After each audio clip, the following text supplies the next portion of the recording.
Interviewer: Hello, Miss Sunita Williams. Welcome to our program. મુલાકાત લેનાર: hello miss Sunita Williams, અમારા કાર્યક્રમમાં તમારું સ્વાગત છે. ઇન્ટરવ્યુઅર એટલે કે મુલાકાત લેનાર. વિદ્યાર્થી મિત્રો, તમે આ અઘરા શબ્દોને નોટ કરતા જજો. પ્રોગ્રામ એટલે કે કાર્યક્રમ. અહીંયા સુનિતા વિલિયમ્સનું ઇન્ટરવ્યુ લેવાનો છે. Sunita Williams: hello, nice meeting you. Sunita Williams: hello, તમને મળીને આનંદ થયો. Interviewer: where do you work. તમે ક્યાં કામ કરો છો? કઈ જગ્યાએ કાર્ય કરો છો? તો Sunita Williams: at NASA as a flight engineer. નાસામાં ઉડ્ડયન એન્જિનિયર તરીકે કાર્ય કરું છું. સુનિતા વિલિયમ્સ નાસાની અંદર એક ફ્લાઇટ એન્જિનિયર તરીકે કાર્ય કરે છે. તમે અહીંયા ચિત્રમાં જોઈ શકો છો. વિદ્યાર્થી મિત્રો, આ તમારા જ્ઞાન માટે જરૂર છે. નાસાનું પૂરું નામ થાય national aeronautics and space administration. Interviewer: where you born. તમારો જન્મ ક્યાં થયો હતો? Sunita Williams: Ohio. ઓહાયોમાં સુનિતા વિલિયમ્સનો જન્મ થયો હતો. Interviewer: what is your date of birth. તમારી જન્મ તારીખ શું છે? Sunita Williams: 19 September 1965. વિદ્યાર્થી મિત્રો, સુનિતા વિલિયમ્સની જન્મ તારીખ છે 19મી September 1965. Interviewer: where did you get your graduation from. તમે તમારું સ્નાતક ક્યાંથી પૂર્ણ કર્યું હતું અથવા ક્યાંથી લીધું હતું? વિદ્યાર્થી મિત્રો, ગ્રેજ્યુએશન એટલે કે સ્નાતકની પદવી, જે કોઈ પણ કોલેજની અંદર 3 વર્ષ બાદ આપવામાં આવે છે. Sunita Williams: I did my graduation from Florida institute of technology.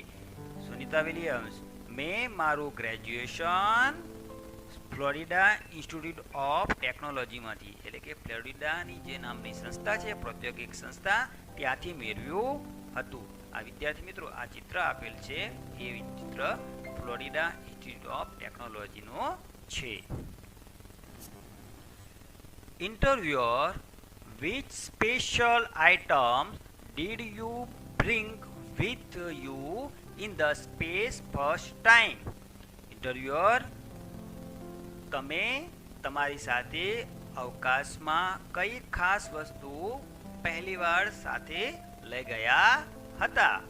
Sunita Williams: the Bhagavad Gita,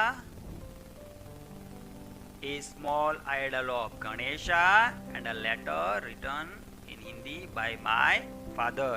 Sunita William: Bhagavad Gita, ગણેશની નાની મૂર્તિ અને એમના પિતા દ્વારા લખાયેલો હિન્દીનો પત્ર તેઓ અવકાશમાં પહેલી વાર લઈ ગયા હતા. Interviewer: who inspired you in your life and work. Interviewer: તમને તમારા જીવન અને કાર્યમાં કોનાથી પ્રેરણા મળી હતી? કોણે પ્રેરણા આપી હતી? ઇન્સ્પાયર્ડ એટલે કે પ્રેરણા. તો સુનિતા વિલિયમ્સ મહાત્મા ગાંધી. મહાત્મા ગાંધીથી એમને જીવન અને એના કાર્યમાં પ્રેરણા મળી હતી. Interviewer: what is your country of origin. Interviewer: તમે મૂળ કયા દેશના છો? Sunita Williams: India. In fact my father Deepak Pandya is from Gujarat. Sunita Williams: Bharat. હકીકતમાં મારા પિતા દીપક પંડ્યા ગુજરાતના છે. વિદ્યાર્થી મિત્રો, આ ચિત્રની અંદર આ જે ચિત્ર છે એ દીપક પંડ્યાનું છે, જે સુનિતા વિલિયમ્સના પિતા છે. હવે વિદ્યાર્થી મિત્રો, આપણે જે એક્ટિવિટી 1 શીખી એના આધારે તમારે ગ્રુપમાં બેસીને તમારે પણ એક ડ્રામેટાઇઝેશન કરવાનું છે. હવે આપણે એક્ટિવિટી 2A વિશે શીખીશું. Read the sentence carefully. Read the questions and mark for all the questions that are answered in the statement. વિદ્યાર્થી મિત્રો, આપણને અહીંયા સ્ટેટમેન્ટ આપ્યું છે અને નીચે પ્રશ્ન આપ્યા છે. એ પ્રશ્નનો જવાબ આ સ્ટેટમેન્ટમાંથી મળતો હોય એ પ્રશ્ન આગળ આપણે ટિક માર્ક કરવાનું છે. Okay, start. Sunita Williams stayed in the space for 36 days. Sunita Williams અવકાશમાં 36 દિવસ રહ્યા હતા. આપણે પ્રશ્ન પૂછે છે વેર ડીડ સી સ્ટેડ. તેણે એટલે કે સુનિતા વિલિયમ્સ ક્યાં રહ્યા હતા. અહીંયા પૂછે છે વેર, જગ્યા. તો અહીંયા જગ્યા આપેલું છે. શું આવી જગ્યા? સ્પેસ. એટલે આ પ્રશ્નનો જવાબ આપણને મળી રહે છે. એટલે આગળ આપણે શું કરીશું? ટિક માર્ક કરીશું. હુ stayed in the space.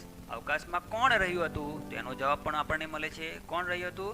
Sunita Williams. બરાબર. તો અહીંયા પણ આપણે શું કરીશું? ટિક માર્ક કરીશું. For how many days did she stay in the space. કેટલા દિવસ રહ્યા હતા? તો 36 ડેઝ. એ પણ જવાબ મળે છે. એટલે અહીંયા પણ આપણે શું કરીશું? ટિક માર્ક કરીશું. આ ત્રણેય પ્રશ્નનો જવાબ આ વિધાનમાંથી મળી રહે છે. એટલે આપણે ત્રણેય પ્રશ્નને ABC આગળ આપણે શું કરીશું? ટિક માર્ક કરીશું. હવે બીજો પ્રશ્ન જોઈએ. The theatre was first developed in Greece as a part of religious views. Theatre ધાર્મિક દ્રષ્ટિકોણના ભાગરૂપે ગ્રીસમાં પ્રથમવાર વિકસિત થયું હતું. હવે પ્રશ્ન છે what was developed in Greece. ગ્રીસમાં શું વિકસિત થયું હતું? તો થિયેટર. જવાબ મળે છે. એટલે વિદ્યાર્થી મિત્રો, અહીંયા પણ આપણે શું કરીશું? ટિક માર્ક કરીશું. Why was the theatre developed. શા માટે થિયેટરનો વિકસિત થયું હતું? તો પાર્ટ ઓફ રિલિજિયસ વ્યૂ. એ પણ જવાબ મળે છે. એટલા માટે અહીંયા પણ આપણે શું કરીશું? ટિક માર્ક કરીશું. Where did the first theatre develop. بدأت أتعلم اللغة الإنجليزية. કઈ જગ્યાએ પ્રથમ થિયેટર વિકસિત થયું હતું? તો ગ્રીસમાં થયું હતું. એટલે એ પણ આપણે જવાબ મળે છે. એટલે આના આગળ પણ આપણે શું કરીશું? ટિક માર્ક કરીશું.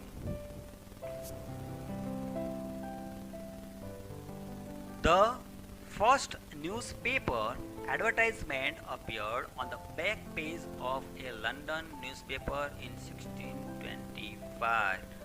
પ્રથમ અખબાર જાહેરાત 1625માં લંડન અખબારમાં પાછલા પાના ઉપર છપાઈ હતી. આ વિધાન છે. હવે આ ત્રણ પ્રશ્ન આપણે વાંચીએ. વેન સમય આપ્યો છે. આખું વાક્ય ના હોય છે ને આટલું સમય આપ્યો છે સ્ટેટમેન્ટની અંદર 1625.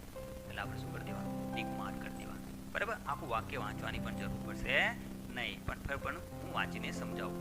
When did the first newspaper advertisement appeared. પ્રથમ અખબાર જાહેરાત ક્યારે પ્રકાશિત થઈ હતી? તો 1625માં. એટલે અહીંયા આપણે ટિક માર્ક કરવા. Who gave the first advertisement in 1625. કોણે પ્રથમ અખબારી જાહેરાત 1625માં આપી હતી? તો અહીંયા નામ આપ્યું છે લંડન ન્યૂઝપેપર. હવે કોણે આપી હતી એવું નામ અહીંયા ક્યાંય આપવું નથી. એટલા માટે આપણે આની આગળ ટિક માર્ક કરીશું નહીં. ત્યાં આવશે ચોકડી. ત્યાં આપણે ખરાનું નિશાન કરવાનું નથી. Where did advertisement appear in the London newspaper. કઈ જગ્યાએ? વેર એટલે ક્યારે લંડન ન્યૂઝપેપરમાં જાહેરાત છપાઈ પ્રકાશિત થઈ હતી. બરોબર. તો અહીંયા જગ્યાનું નામ આપ્યું છે. હા, બેક પેજ ઓફ લંડન. બરોબર. કઈ જગ્યા હતું? તો પાછલા પૃષ્ઠ ઉપર. એટલે આ પ્રશ્નને આપણે શું કરીશું? ટિક માર્ક કરીશું. Kiran Bedi is the first woman IPS officer of India. Kiran Bedi ભારતના પ્રથમ મહિલા IPS ઓફિસર છે.